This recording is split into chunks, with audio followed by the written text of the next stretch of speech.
Alright guys, welcome back. We have our next match set up for you. Kumpel Keffer, second place monthly cup finisher from last month, going up against a new player in the monthly cup, Humu. I think that's how you pronounce it. Scorch, you have to check me. My pronunciations are absolutely terrible, as my streamers, my watchers will know. But I guess it's Humu, yeah? Would you say Humu? Yeah, that's what I would expect it to be is Humo. I'm not exactly sure of the exact pronunciation myself, but yeah, that's what I would think it is. Alright, so Kumpel Keffer, like I said, second place in the last monthly cup, performed exceptionally well. One of the new bloods from the last month's cup. He did lose to Mayhem, who's now a two-time monthly cup champion. But Humu is the wild card here. Throwing that word out there, wild card, right? So yeah, he's the wild card here. We don't know anything about this player, so we don't even know what to expect. Now, Kumpel had a fantastic blue jump deck from last month. I played it extensively on the ladder. I did a deck doctor on it. I even reached rank 8, I believe, in God rank with that list. So his deck building is spot on. I can confirm from first-hand experience and his performance alone. So I'm very excited to see what Kumpel brings in this monthly cup. Yeah, it'll be very interesting. It'll both kind of be similar stories. Kumpel Keffer, of course, went through a qualifier almost undefeated. Lost one game through the course of the 5 series that he played, and then, kind of snowballed that into a unbelievable performance in the monthly cup, taking the second place, losing out to Mayhem, who is, as we know, a really unbelievable player, against Humu, who played in qualifier number 1 to moderate success, won 2 series and then lost 2 series, was eliminated there, but then qualifier number 2 really showed up. 4 series there, only lost 2 games and beat Dawnpork, who is another monthly cup player here, to actually qualify. So I'm really expecting that he's going to bring out something good, and we should have a really good series on our hands. Now, Kumpel Keffer has the opportunity in this tournament to really set his name in the stones of competitive Faeria. Getting second place in your first monthly cup, or was it his first or was it his second? Sorry. It was his first monthly cup, yeah. First monthly, getting second place in your first monthly cup is exceptional. But getting top 4 again, back to back, is the marks of a true champion. So I'm really excited to see what Kumpel will bring. But Humu, the mystery man, he could pull out something mysterious that we haven't seen. We've already seen Nats today. I have no expectations. I think it was already great in round 1. So we're going to take it over to the match here. We have Zologrim and Cappuccino to bring you the action. Take it away, guys. Thank you very much. And yeah, joined with me is Sologram. Excited to see what's going to happen. What do you think, Solo? Are we going to see some yellow flyer shenanigans like what Scream brought out, or are you expecting some more typical decks? Hey Capu, hey all, the dynamic duo of monthly cup casting back at the start after our break last month. I'm not really quite sure if we'll be able to see another upset as huge as the match we saw the last time between Teddy and Scream, but I think this is very interesting because Kumpel Keffer, as we just mentioned, one of the players who just came out big out of nowhere in the last monthly cup, and now he has to kind of defend himself against another new player and have to prove that it wasn't like a lucky streak or something in the last cup, and that he's actually in it to win it the second time, or at least compete at the highest level. Yeah, so to start things off, we have Kumpel Keffer with what looks to be like a red mid-range deck, maybe a red control. We'll have to wait and see whether he has more aggressive cards like the Firebringers and Hate Seeds. And from Humu, we have what looks to be like a blue jump deck. And, one of my favorite cards, he's running Spirals, actually mulliganed away one of them, which is a little bit surprising to me because I think if you have one, you want to keep both so that you have a more likely chance of finding an early play. I don't know. I think it's nice that we have competing opinions on the desk this time because, as you know, I hate Spell Will. So I think by mulliganing one away, he did try to appease both of us, but he did draw into the second one again. So I guess we'll see all kinds of RNG cards come out. For example, the Orosei. Yeah, he's just a prophet. He knew he would draw into one, said, I don't need 3 of them. And actually finds Ludowan, so there's a chance that he might be able to set up if Kumpel Keffer keeps going up the opposite side. Maybe Humu can set up that Ludian to be a double collector. To be fair, even though I dislike Spellwell as a card, I have to give it credit for giving him Orosei and Luduan, both of which are really cool cards that you don't generally see at competitive level of play. So if we see Orosei, for example, making a big impact in this match, that would be absolutely amazing to me, because I love that card. I just sadly think it's a bit on the weak side at the moment, but especially for the surprise factor, I think it could be very entertaining. Yeah, chooses not to go into the wells despite having the Luduan. I think he's just trying to prioritize getting that really good Mystic Beast spot so that you can contest Kumpelkäfer's summoning spots beside his orb. But on top of that, he gets Frogify, which means he's going to have answers for all of these late game threats now that we can see it's a red-green deck. Anything that gets over-buffed from the red-green player, Humo finding that Frogify from Spellworld is going to be a ton of value. Yeah, and especially the forest is interesting because so far we didn't know if it was just regular mid-range or control red or probably Crackthorn. And I think with the forest, it's now confirmed that he'll be playing Crackthorn list. Would you say that Crackthorn has a better chance against blue, or that the red would just be the one that, like you said in the previous match we watched, is supposed to stomp the blue matchup? Now, this is going to depend on little adjustments you make inside the deck, but in my experience playing against Sweetie back when I used to scrim this all the time, Sweetie found a way of playing the matchup where he was winning like 90% of the time as the red-green player. So I'm of the opinion that the red-green is just massively favored in this matchup. But one of the key things that Sweetie did when I used to scrim him was he would go in between the walls with one creature up the opposite side of the blue player, and then just wait for your AoE removal and just slowly start to contest the enemy player while you have that creature double collecting. And Kumpelkäfer's playing it a bit more aggressive, so I'm not sure if his style is going to work out as strong, but I do think the red-green player is favored in the matchup. I think I agree overall. Red-green should be favored, especially if he does get to the late game and gets to play Crackthorn and his AoE removal. I think the best shot the blue deck has at winning is to try and be offensive as fast as possible. And I think the nerf to the Triton Trainer definitely hurt the matchup a bit, because I think previously if you got a really strong explosive start with the Prophet and maybe a couple of Triton Trainers, you could try and snowball the game into your favor. And I think that's much less possible now that the Triton Trainer has been nerfed and is most likely not going to be played in a lot of decks. So you lost a lot of that early game pressure that you could apply at the blue deck.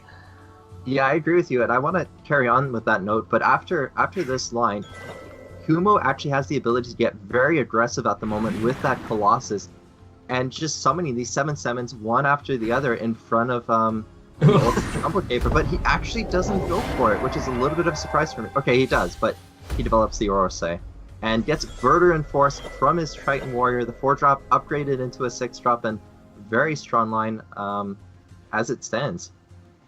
Damn, that's a lot of pressure on the board right now from Humo. That's crazy. I mean, he has two 7/7s and a 6/6, and he can threaten 13 damage to face next turn unless Kumpelkäfer comes up with some line of defense against that. What would you say is his best shot at trying to stem this invasion of blue fatties? Yeah, this is a very difficult spot indeed. It looks like maybe just dropping the Ground Shaker in front of your orb might be a decent line, or developing the Garridan. It's actually really difficult because you need to continue to make your force so that you can get the Crackthorn Beast on the board, but you also need to block your opponent from hitting you in the face, because a couple hits and you're just done for. So I think you go for the Ground Shaker. It's just whether or not you make the forest or block your orb. I think the irony of the state of the board right now is that generally if you're playing the Crackthorn deck and you have a Ground Shaker and a Garden in hand against the blue deck, you feel pretty safe because you can generally kill off most of his stuff. But right now he just has 7/7s and 6/6 on the board, so you can't really kill anything, and there will still be very favorable trade options for Humo next turn. For example, trading a 6/3 Orsa into the Garden if he wants to. Yeah, with that said though, I think Kumpelkäfer was ahead a little bit in terms of value just because his creatures were getting just a little bit more.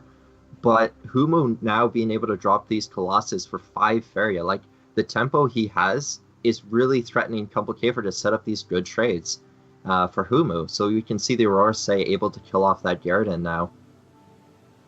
One thing I'd like to point out is that actually, because the RSI wasn't reduced in cost or something, it was fairly expensive. So basically, if you consider a 6/6 flyer as average cost 6, he paid 4 Faeria to upgrade his creature into a Verdurant Force, which is not the most amazing trade-off, especially if you consider that the Verdurant Force is just hanging out in the back and can't threaten anything right now. But the second Colossus is just, if he goes face now, oh, he actually trades, okay. I think I might have preferred going face just to threaten lethal next turn, maybe. I think Humu was really scared of AoE because we're at the point now where Complicator was able to do majority of lines. Like, he can do Grove Color lines, he can do Crackthorns, he can do Firestorms and stuff like that. And if AoE had come down and then, you know, the Garridan was able to kill off the 7/7 Colossus, the Axe trying to finish off the 7/4, it would have been very detrimental for Humu, so he takes the safe line of the favorable trade, and I think it's worth it in the end. But you're right, it does look like Complicator is slowly starting to stabilize. I mean, what kind of AoE are you afraid of after the Garridan is out of play? I mean, yeah, he could have Ground Shaker. I don't think generally most Crackthorn beasts play Firestorm. Maybe some people tacked it into it, but if you don't expect a Firestorm, I think putting Compul Kiefer at 7 HP, which is potentially lethal from any Colossus that you play, or a lot of smaller 4 attack creatures would have been a push that puts Compul Kiefer in a very defensive situation where he can't really go aggressive. And an insane pickup for Humu now, picking up that Prophet of Tides, has the ability to trade his Verdurant Force into that 7/7 Crackthorn. And one thing I'd like to point out is that if he had gone face last turn, it would have potentially or most likely been lethal this turn. So I think just missing out on 6 damage that he could have done there for a trade he would have done probably anyway next turn might have been a mistake. But it still looks very good for Humu at the moment. Yeah, you could argue that it's a win regardless in that case, because it does set him up to get the favorable trades the way he did it.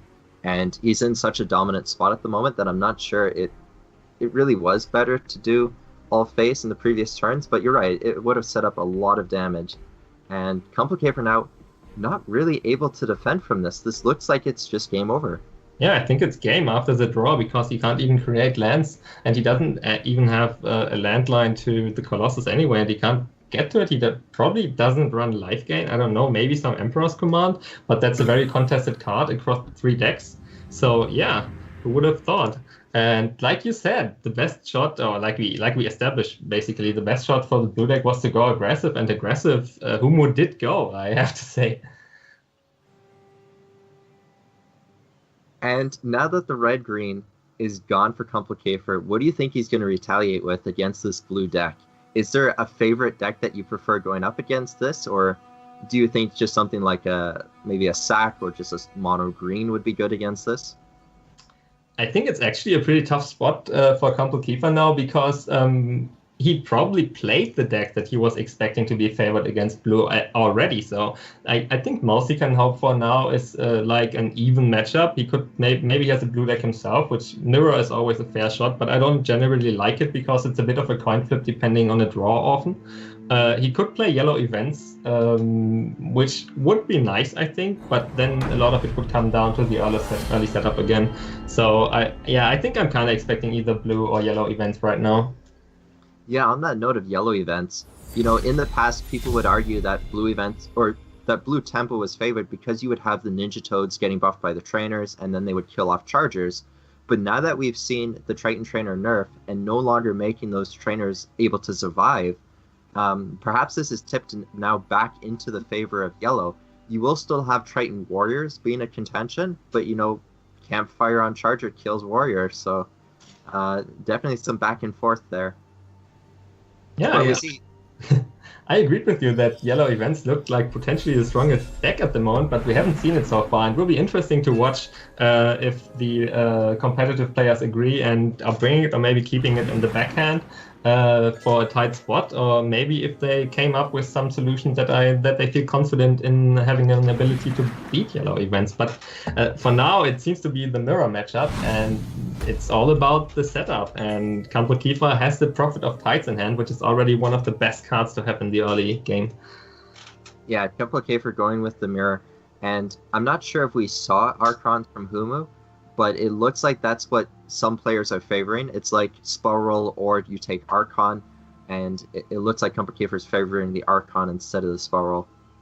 Now, do you go up the opposite side, or do you go up the same side? This is a very difficult question, because this is really going to snowball the rest of the game.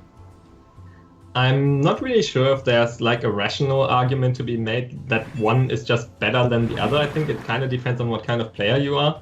For example, I'm personally a player that generally prefers to set up double collecting on my own side to play it, because I'm more of a control type of player. I think if you're more of an aggressive player, you generally try to go through the side where the opponent is going. But I think it depends a lot on your confidence in the chances of winning the straight up engage in the early game, which I generally feel can be a bit snowbally and depending on the draw. So that's why I prefer to postponing the engage until I'm confident I have the cards in hand to win it.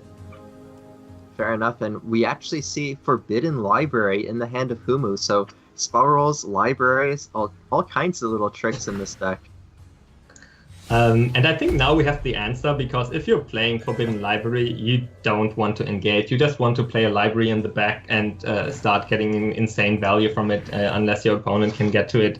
So I'm absolutely expecting Humu to try and set up a library in the back and then just wait and see if he can win by that. Now, that was an interesting line from Humu, how he did his double lands. He could have done it in front of his lake and then into the wells, but he really wanted to deny both the charge line, whether he thinks the opponent has Archons or not, and then he also wanted to make sure that it was just even harder for him to get the Mystic Beast spot. You know, if he steps on any neutral, he can't then play the one in between the wells, so completely denying that from Complicator. I'm not really sure that I agree 100% with that play, because it meant he was required to create double prairie. And if you have a library in hand, I think in my opinion, you always want to set up the library as early as possible. And by this turn, he delayed his library play by a turn. And also it means he most likely will have to put down the library on an island, because he's most likely not going to want to set it up on the prairie and the right, because it's too easily contestable there, and that means he's limiting his choices a little bit in where he can play his creatures in the later game.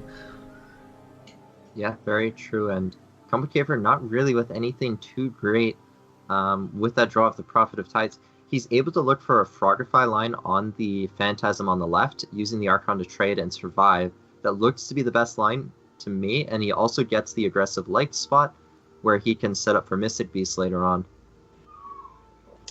Looks like a solid play for sure. I think we can see why the Archons might be considered by some players to be less effective than the Triton Warriors, because where he is now, due to the charge as opposed to the jump, he can't double collect and trade, which is a bit of a small annoyance.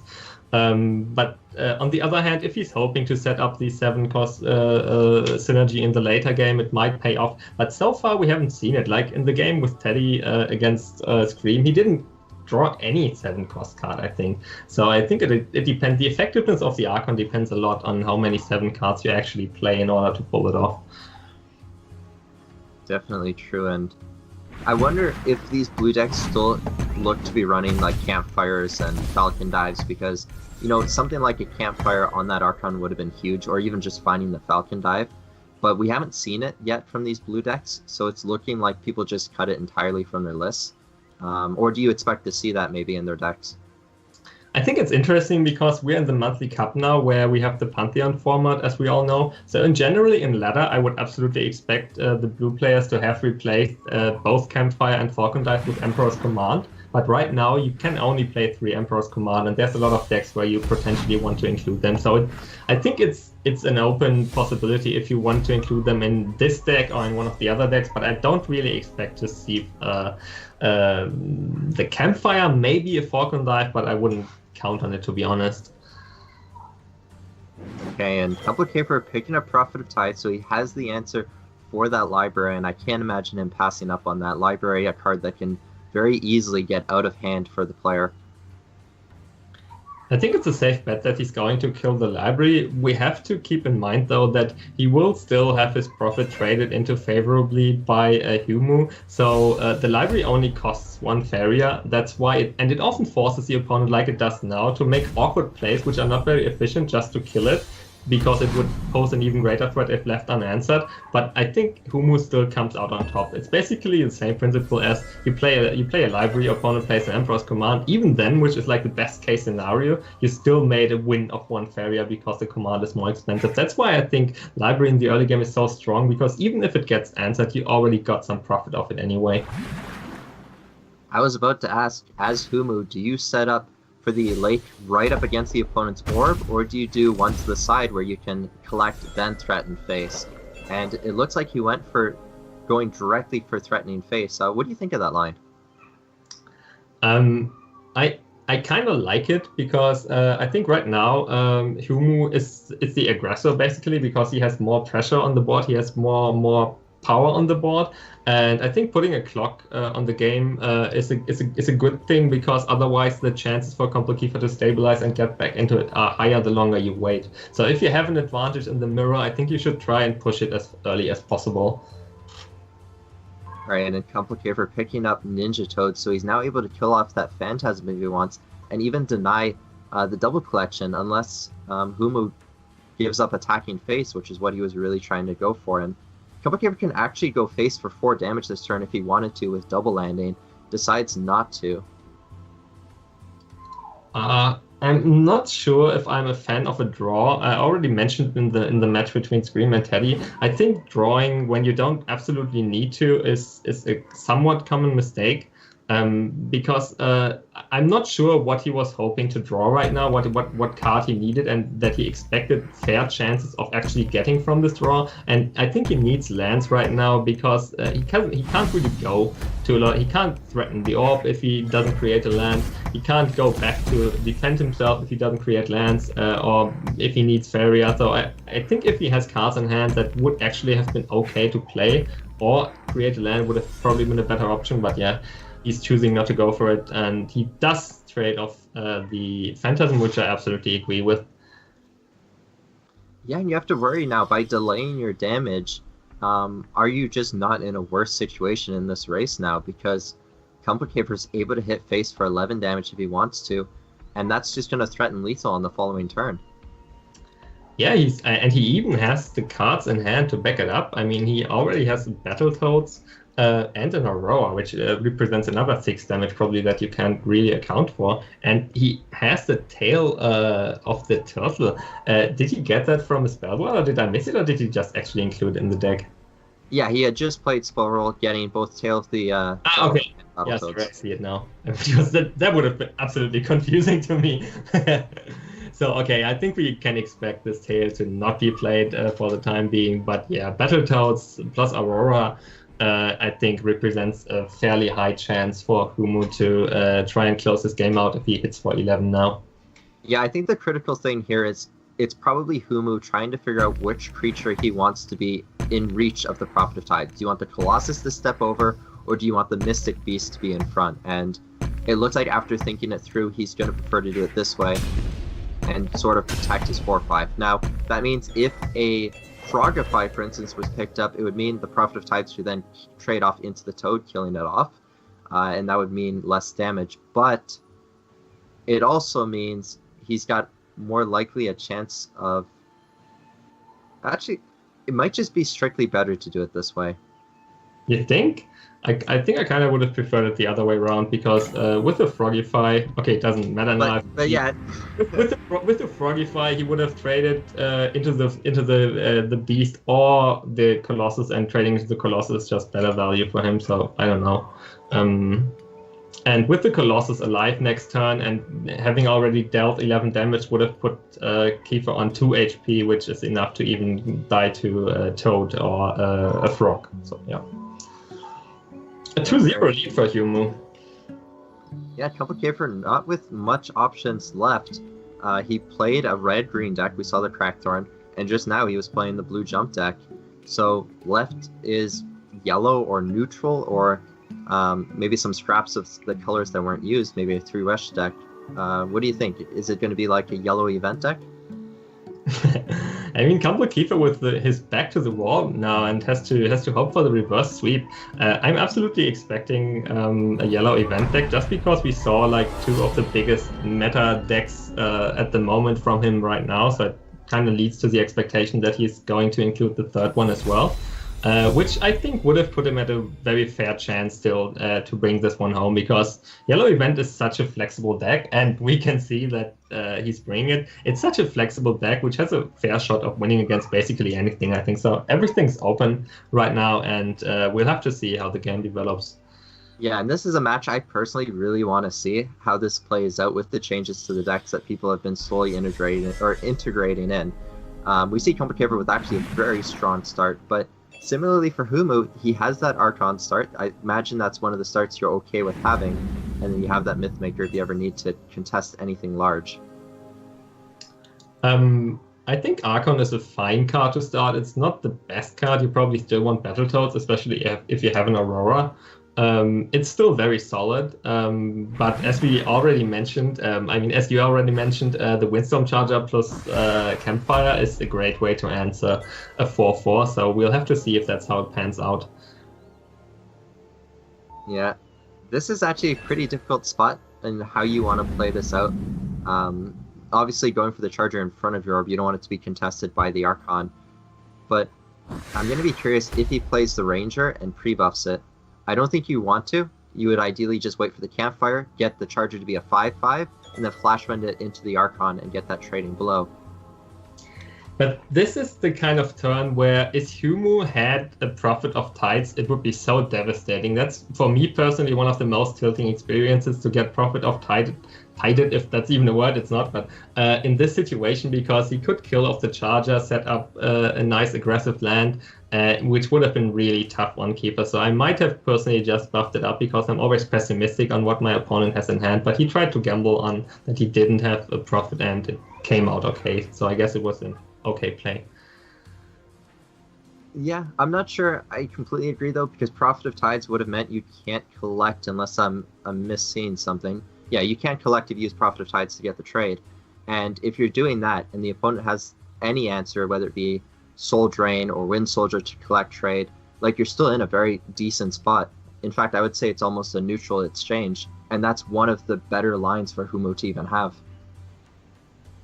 I don't know if it's a neutral trade, because in the end, you have two creatures on board, you have a somewhat aggressive land, and your opponent doesn't have any creatures, and Yellow Events is very dependent on being able to collect as much as possible with all the mobility. So yeah, I would have still thought it would have been a good play for Humu, but we're not going to see it anyway. And we will see the preemptive Aurora buff on the Charger. What do you think about that? Yeah, it looks like Humu was just trying to say, all right, you're playing Yellow Events, but you only have 4 cards. There's not very high likelihood of you having enough events to get the trade, but we can see Complicator does have enough. Able to use that Soul Drain, Campfire, and Flashwind to get to 6 power, meaning he can Campfire his Outland Ranger and Soul Drain off the Mythmaker for a full clear. But actually choosing not to do a full clear, a bit of a surprise, but it lets him develop the Kaleem, so there's not maybe too much confusion there. I think full clearing the board would have been a little bit better, though. What do you think? Yeah, absolutely agree. And I have to admit, I absolutely don't agree with the preemptive Aurora buff on the Charger. I'm not really sure what he was hoping to accomplish by that. Aurora is such a huge value swing if you get it on, for example, given a Battletoad or even a Ninja Toad, and wasting it in a sense for a 2/2 buff and a creature that's just going to sit there and be killed off by anything is not very worthwhile, in my opinion. Yeah, now that said, Complicator's line actually puts him in a very strong spot regardless, and Humu now hard pressed for a line.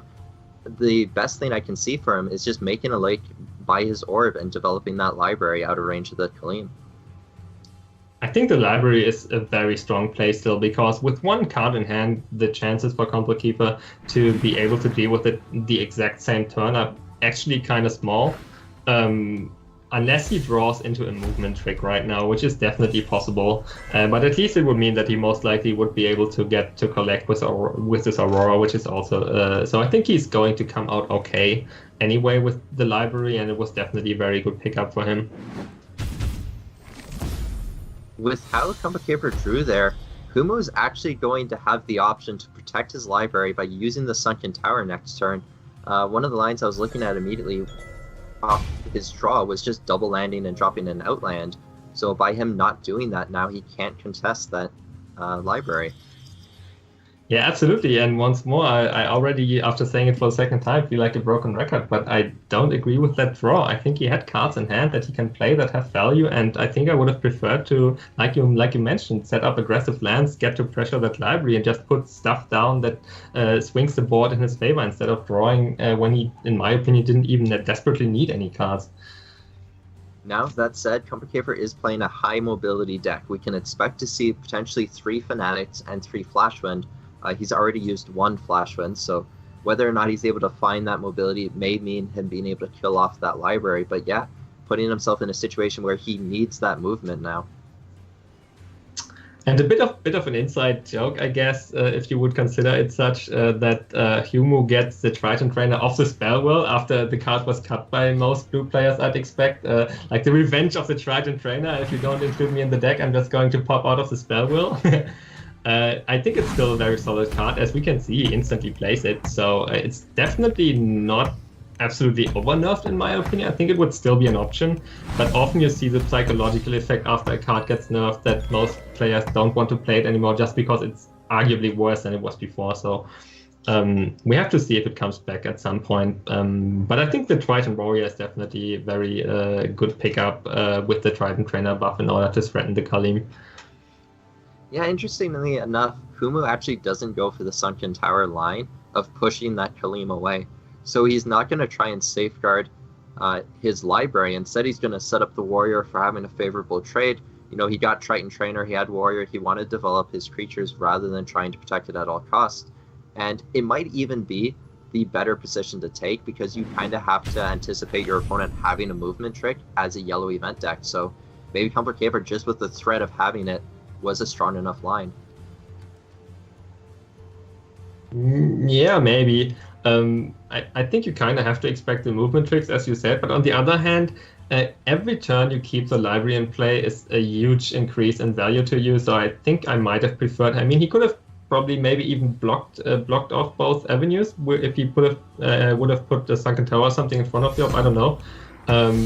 So I think I might have preferred protecting the library, but... yeah, as you can see now, the Triton Warrior was not as safe in his ability to take out the Khalim as we expected. Real quick, though, Complicator actually missed a huge line. If he had made a desert underneath the wall on the right side, he could have played the Wind Soldier, charged it all the way over in front of the Orb of Humu, and then campfired it straight into that Warrior. He had a very favorable trade with Wind Soldier Campfire and just didn't find it in time. Instead, opted to double campfire the Khalim, so... missing potentially a great opportunity of dealing with that Warrior.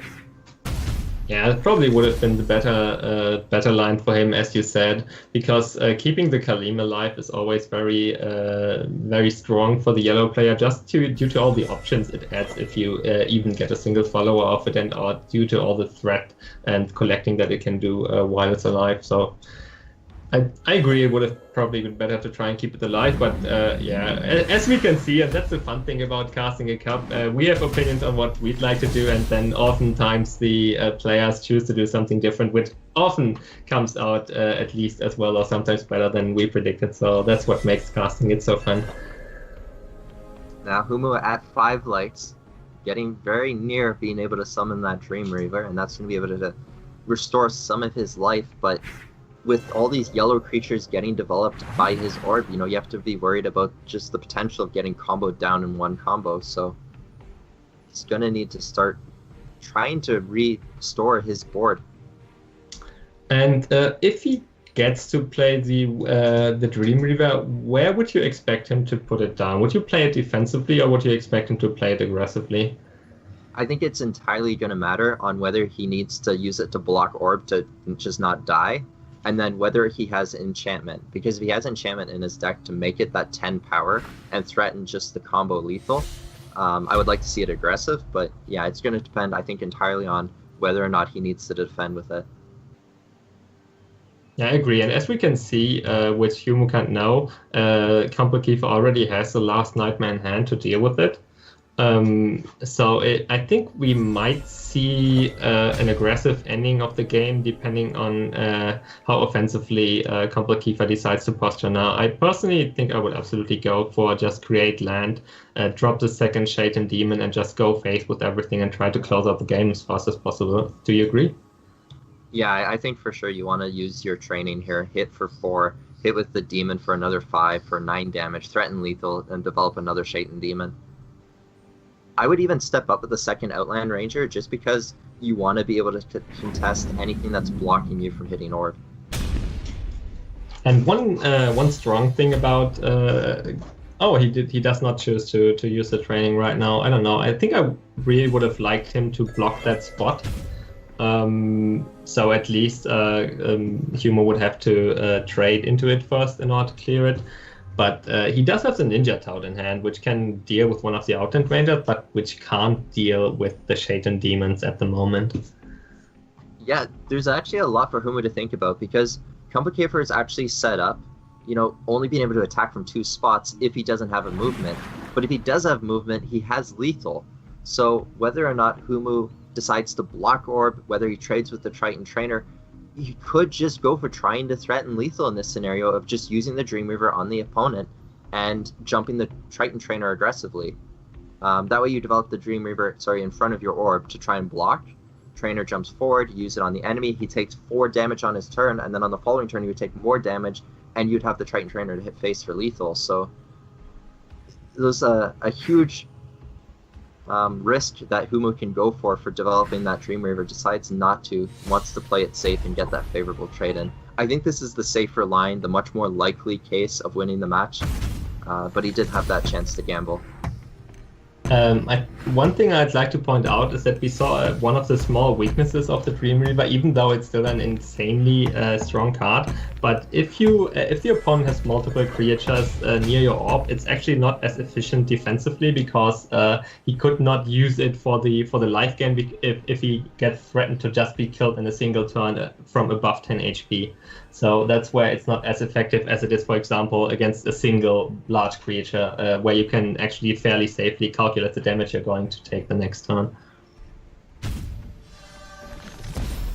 Now, I'm not sure this was the best line for Combo Kiefer. He could have actually played it really safe, just used one of his demons to kill off that 5/2.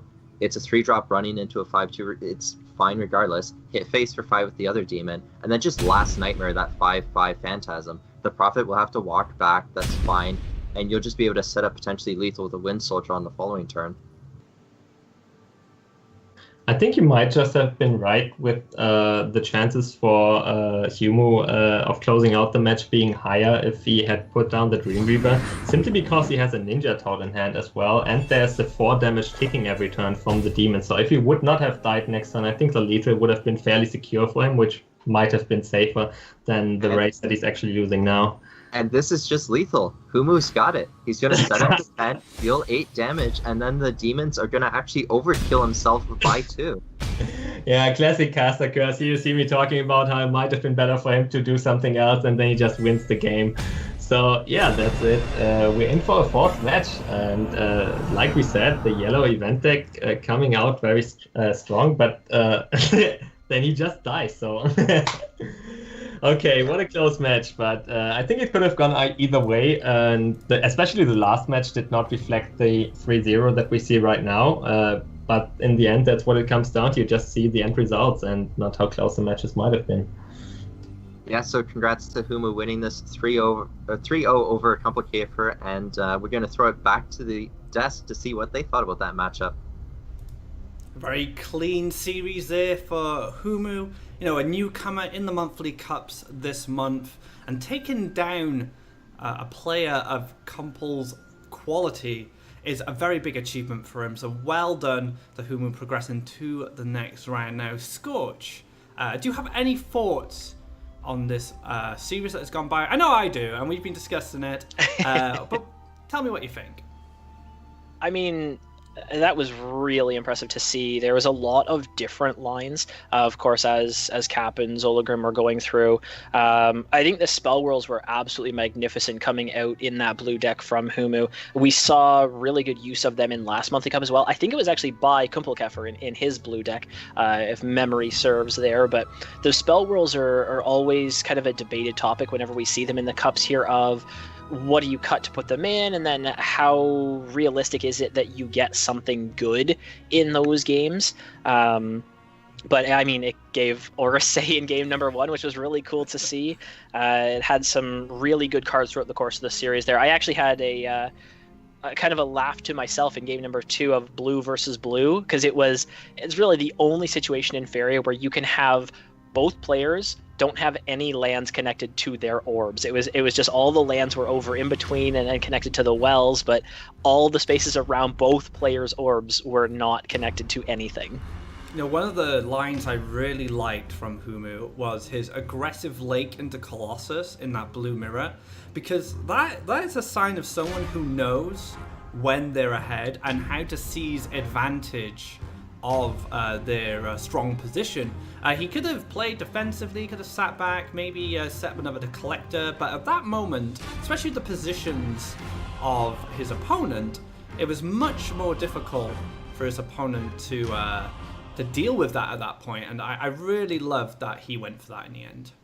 Yeah, and I think it was even like a 6, maybe a 5 cost Colossus at that point. It wasn't the full discount, so that really, like you're saying, is taking advantage of the aggressive position just when you feel like you're going to win by that play, even if it's not the most efficient that it could be over the course of the game. And going into the last match there, it looked really good for Kumpel, especially when he got like Kaleem down. It's like, okay, he's got a really strong board position now with Kaleem, and the library came down, and then he missed a perfect opportunity there. Desert on the inner well, into Wind Soldier Campfire, clear out the Triton Warrior and clear the library. Now, you may be thinking, okay, the warrior gets cleared, but what's important about that line specifically is if the Frogify comes down, that trainer doesn't double collect that turn. That trainer doesn't collect off your opponent's well, so those Colossuses don't get cheaper.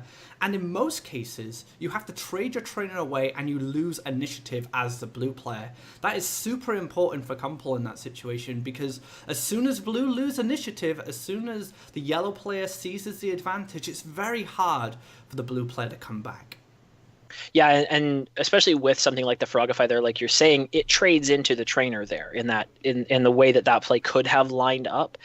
If you're Frogifying a creature and that frog survives, you really don't gain as much value as when you're able to kill off that frog right away, because then your opponent's either able to use that frog in an efficient way to collect or to clear one of your creatures. So in that spot, it could have been so much better for Kumpelkeffer, but I think it was still brilliantly played by Humu throughout the course of that series. There's one more thing, I think, from that yellow events game, which really gave Humu the breathing room he needed to set up a win, and that was not using the Kaleem's training to push damage with that Outland Ranger. Now, what's important about that is, one, you push 4 extra damage that turn and apply enormous pressure to your opponent, and you accelerate your win condition. But 2, it blocks your demon. You force potentially the trainer to try and go to clear it. So they trade off the trainer, they lose their collector. And when your opponent's at 9 life and you've got 2 demons just sitting there waiting to finish the game off, that puts you in such a good position. But because he didn't go for that, a tricky Prophet put the Outland Ranger in a weird position. It allowed him to set up that Mirror Phantasm, take a value clear on one of the Outland Rangers, and then eventually he was able to find that lethal with the Dream Reaver. So very well played from Humu there, identifying how he wins that game when he was originally behind. But I feel that Kumpel actually gave him a hand in that match just because he wasn't as proactive as he should have been when he was the aggressor.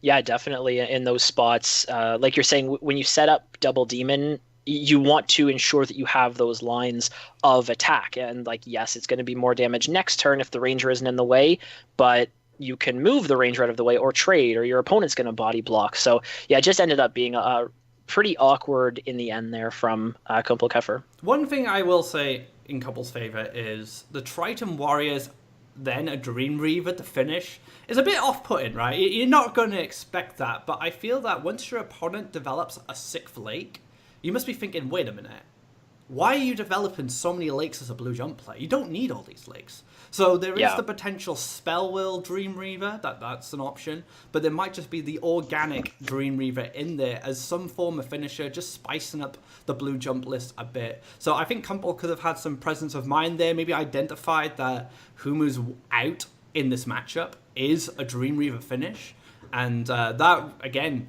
goes back to not seizing his advantage, not taking those aggressive opportunities when he had them.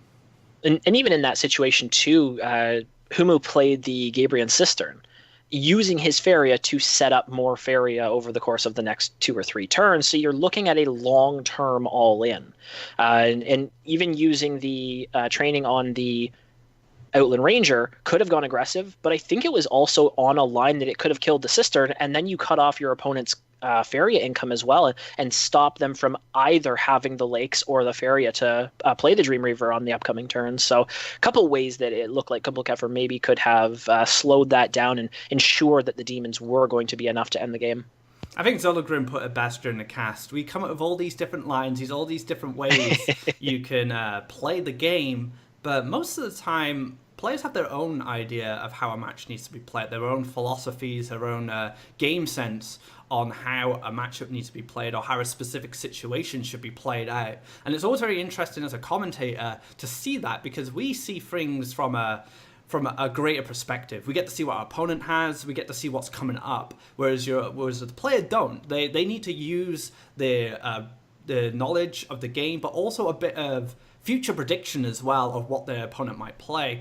And that kind of defines, I think, good players from great players. Good players know how to play the game, they have the knowledge, they know what to expect. But being able to read what your opponent can do, being able to capitalize on situations, understanding your opponent can't come back from specific lines, is what separates them from a good player to an absolutely great player. And so far, Humu has been incredibly impressive. Yep, definitely. So let's take a look at the bracket and see which other players made it out of round 1. And we can see right in the top left here, Mayhem defeating Don Put. We unfortunately don't have a score. I wasn't able to update this in time, unfortunately. King Dan's and takes a win from Alvar. Alvar has been a top 4 player as well. So King Dan's is, of course, a formidable opponent, and he brought 3 wishes last time, so I'm very excited to see if King Dan's progresses and what lineup he brings. But other than that, other major upsets, you could say it was Heavy CC, which Humu defeated as well. It's a very close game there. We have Kahilian falling Zazaraka, but man, that must have been an intense game in itself. And then I don't really see any other major upsets so far as the results go at the moment. A lot of really strong matchups in round 1 that now are turning into really strong matchups in round 2, it looks like. So really interesting cup we've got on our hands here. So while we're waiting for the next match, I have a few questions. Well, I have one question actually for you guys. We now have seen this new card. We now know that Wildlands exist. What kind of impact do you feel Wildlands will have on the whole game? I feel this is a huge mechanic for Faeria, because it opens up so many more possibilities in deck building, but also opens a lot of possibilities in card design. Do you feel that Wildlands, or how do you feel that Wildlands is going to impact the game? I think it's such a cool mechanic. It kind of leads way back to my initial reaction was, oh yeah, that's just kind of the way that Magic the Gathering works. You have your hard set requirements, and then you have your just blank requirements. It requires an amount of your mana pool, but it can be any color. And it does lead more towards dual color decks in Faeria, maybe even more than that, of a triple or a quad if we see something of a 3 wishes pushed to the forefront because you're playing multiple colors. I think one of the really cool things as well is that you can use them in monocolor decks. If it's a 2 mountains, like Atmaz was saying, and a 1 wild, you can just develop 3 mountains and that still meets the requirements. So the fact that you can use it to push these dual color archetypes while still having them available in monocolors, I think is so incredible to what could come about for Faeria deck building after the expansion's released. That's actually a really good point. As much as Wildlands are having this awesome impact on dual color, tricolor, quad color going into the future, they also are usable in monocolor. So if you still enjoy monocolor decks, you can still use Wildland cards because your monocolor, which whatever color it may be, still meets the requirement of a Wildland card. So amazing flexibility there from that design in itself. And what I'm really excited about is tricolor decks are starting to crop up a bit. We've had Lou's Soul Eater Twin Soul hybrid deck he made. I played a angry Twin Soul deck where you use lots of Twin Soul cards, getting them out quickly, then use Firebringers as your finishers. This just opens the door for all these cool ideas, and I'm super excited for it. Yeah, we're really going to see deck building kind of pushed to the limit, I think, with these wild cards. Just people really free to experiment however they choose. All right, guys, we are going to jump to a break, and then we'll bring you another exciting match in round 3. We have an awesome game lined up for you guys, so don't go anywhere. Stay tuned, and we'll be back very soon.